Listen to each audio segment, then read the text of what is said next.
మరణించిన తర్వాత ఆత్మకు ఏం జరుగుతుంది? 13 రోజుల ప్రయాణంలో ఆత్మ ఏం చేస్తుంది? మనిషి మరణించిన తరువాత ఆత్మ ఏమవుతుంది? అసలు పునర్జన్మ అనేది ఉందా అనే సందేహాలు మనలో చాలా మందికి కలిగే ఉంటాయి. అంతుచిక్కని ఈ ప్రశ్నలకు సమాధానం తెలుసుకోవడానికి ప్రపంచవ్యాప్తంగా ఎంతో మంది పరిశోధకులు ఇప్పటికీ పరిశోధనలు చేస్తూనే ఉన్నారు. వారి సంగతి పక్కకు పెడితే మన పురాతన గ్రంథాల్లో ఆత్మ ప్రయాణం, పునర్జన్మ గురించి ఎంతో వివరంగా చెప్పబడింది. మనిషి మరణించిన తరువాత ఆత్మ ఎన్ని రోజులకు యమపురి చేరుకుంటుంది? ఆత్మహత్య చేసుకున్న వారి ఆత్మలు ఎక్కడ ఉంటాయి? మనిషి మరణించిన తరువాత ఆత్మ ఎంత కాలానికి మరో శరీరంలోకి ప్రవేశిస్తుంది? వంటి తదితర ఆసక్తికరమైన విషయాలను ఇప్పుడు తెలుసుకుందాం. పుట్టినవారు మరణించక తప్పదు. మరణించినవారు తిరిగి జన్మించక తప్పదు. ఇదే భగవద్గీత మనకు చెప్పిన సత్యం. మరణం కేవలం శరీరానికి మాత్రమే, ఆత్మకు కాదు. ఎల్లప్పుడూ మన శరీరం ఆత్మను గట్టిగా అంటిపెట్టుకుని కంటికి రెప్పలా కాపాడుతూ ఉంటుంది. వయస్సు పెరగడం, ఆత్మహత్య చేసుకోవడం వంటి తదితర కారణాల వల్ల ఆత్మపైన శరీరానికి పట్టుకోల్పోతుంది. ఇలా మన శరీరం ఆత్మను పట్టుకునే సామర్థ్యం లేనప్పుడు బొటనవేలు పరిమాణంలో ఉండే ఆత్మ మూలాధార చక్రం ద్వారా సూక్ష్మరూపంలో శరీరం నుండి బయటకు వస్తుంది. దీనినే మరణం సంభవించడం అంటారు. ఆత్మ శరీరం నుండి బయటకు వచ్చే సమయంలో శరీరం చుట్టూ ఒక శక్తివంతమైన కాంతి వలయం ఏర్పడుతుంది. ఈ కాంతి వలయం నుండి ఎర్రటి నేత్రాలతో పొడవాటి జుట్టుతో భయంకరంగా ఉన్న 2 యమభటులు బయటకు వచ్చి వారి ఆయుధంతో ఆత్మను శరీరం నుండి బయటకు లాగుతారు. ఈ సమయంలో ఆత్మ భౌతిక శరీరాన్ని వదిలిపెట్టలేక రాలేనని పరిపరి విధాలుగా దుఃఖిస్తూ యమభటులను వేడుకుంటూ ఉంటుంది. వారు అవి ఏమీ పట్టించుకోకుండా ఆత్మను శరీరం నుండి వేరు చేస్తారు.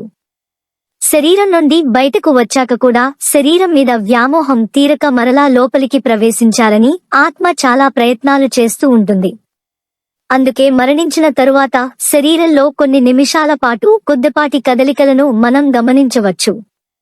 ఇలా శరీరం నుండి వేరుపడిన ఆత్మ మరలా ఆ శరీరంలో ప్రవేశించడం అసాధ్యమని గ్రహించి ఇక చేసేదేమీ లేక పార్థివ శరీరానికి 12 అడుగుల ఎత్తులో ఉండి తన దేహానికి అంత్యక్రియలు ముగిసే వరకు తన బంధువులను, స్నేహితులను చూస్తూ బాధపడుతూ ఉంటుంది. అంత్యక్రియలు కూడా పూర్తయిన తరువాత యమభటుల అనుమతితో 7 రోజుల పాటు ఉండి ఇప్పటివరకు తిరిగిన ప్రదేశాలను, కలిసిన మనుషులను సూక్ష్మరూపంలో చుట్టివస్తుంది. అలా తిరిగి వచ్చిన ఆత్మ ఇంకా ఈ దేహంతో ఉన్న బంధాలను, బాంధవ్యాలను తెంచుకుని యమభటులతో కలిసి ఆత్మల లోకానికి ప్రయాణం కొనసాగిస్తుంది. ఈ ప్రయాణంలో ఇటీవల మరణించిన వారి ఆత్మలు కూడా తారసపడుతూ ఉంటాయి.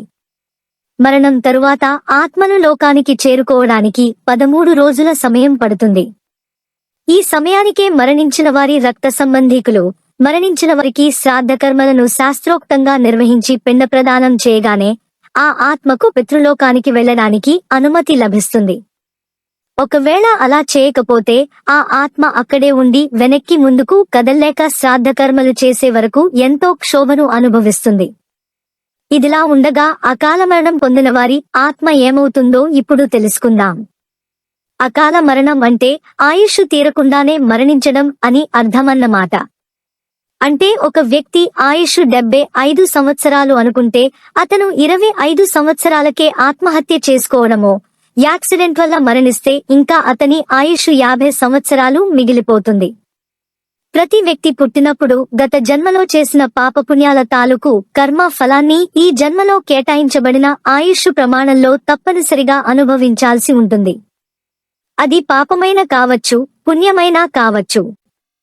అకాల మరణం సంభవించి ఆ వ్యక్తి 25 సంవత్సరాలకే మరణిస్తే మిగిలిన 50 సంవత్సరాల కర్మఫలం పూర్తవ్వకుండా అలా బాకీ ఉండిపోతుంది. దీంతో ఆత్మల లోకానికి వెళ్లకుండా తన ఆయుష్ తీరే వరకు కామలోకం అనే లోకంలో విహరిస్తూ ఉంటుంది. ఆయుష్ తీరకుండా మరణించిన వారి ఆత్మ భౌతిక లోకాన్ని ఎప్పటిలాగా చూడగలదు. కాని తనకు శరీరం లేకపోవడంతో సూక్ష్మరూపంలో ఉండిపోతుంది.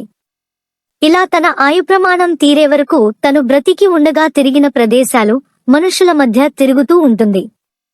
ఒక్కోసారి కోరికలు తీరకుండా మరణించిన ఆత్మ బలహీనంగా ఉన్న శరీరాలను చూసుకుని దానిలోకి ప్రవేశించి తాను తీర్చుకోవాలనుకున్న కోరికలను తీర్చుకుంటుంది. ఆయుష్ పూర్తవగానే సహజంగా మరణించిన వారి ఆత్మ ఎలాగైతే వెళుతుందో ఇలా అకాల మరణం పొందిన వారి ఆత్మ కూడా ముందుకు కదులుతుంది. ఆత్మల లోకం నుండి యమపురికి చేరే సమయంలో ఆత్మ సౌమ్యము, సౌరి, నాగేంద్ర భవనము మొదలైన 16 నగరాల నుండి ప్రయాణం చేయాల్సి ఉంటుంది. ఇలా ప్రయాణించిన ఆత్మ 171వ రోజుకు యముడి సోదరుడైన విచిత్రరాజు పరిపాలించే విచిత్ర భవనం అనే నగరానికి చేరుకుంటుంది. ఈ నగరానికి ఆనుకునే వైతరిణి నది ఉంటుంది. నరకంలోకి ప్రవేశించాలంటే ఈ నదిని దాటుకునే ప్రవేశించాలి. ఈ నదిలో నీటికి బదులుగా చీము, నెత్తురు సలసల మరుగుతూ ఉంటాయి. ఇక్కడ ఆత్మకు తాను ఈ జన్మలో చేసిన పాపాన్ని అనుభవించడానికి వీలుగా ఒక యాతన శరీరాన్ని ఇస్తారు. దీనికి స్పర్శ, వాసన ఉంటాయి.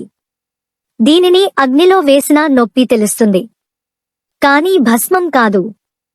ఈ యాతన శరీరంలో జీవిని ప్రవేశపెట్టిన యమకింకరులు దక్షిణ ద్వారం గుండా యమపురికి చేరుస్తారు. జీవి మరణించినప్పటి నుండి ఇక్కడికి చేరుకోవడానికి సరిగ్గా 361 రోజుల సమయం పడుతుందట. మరణించిన తరువాత 361వ రోజు నుండి 3 రోజుల పాటు సంవత్సరికాన్ని నిర్వహిస్తారు. దీంతో ఆ జీవికి భూమిపైన ఉన్న బంధాల నుండి పూర్తిగా విముక్తి లభిస్తుంది. ఇక్కడ జీవి చేసిన పాపాలకు తగిన శిక్షలు విధిస్తారు. ఈ శిక్షాకాలం 5 నుండి 40 సంవత్సరాల వరకు ఉంటుందట. గత జన్మలో చేసిన పాపాలకు శిక్ష అనుభవించిన తరువాత ఆత్మ యాతన శరీరం నుండి బయటకు వచ్చి మరొక దేహంలోకి ప్రవేశించడానికి సిద్ధంగా ఉంటుంది.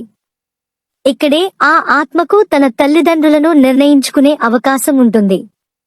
ఇలా ఎవరి గర్భంలోకి వెళ్లాలో ముందే నిర్ణయించుకున్న ఆత్మ పురుషుని ద్వారా స్త్రీలలోకి ప్రవేశించి పిండంలా మారి 9 నెలల పాటు చీకటి కుహరంలో బంధించబడి 9 నెలల తరువాత తిరిగి భూమిపైన అడుగు పెడుతుంది.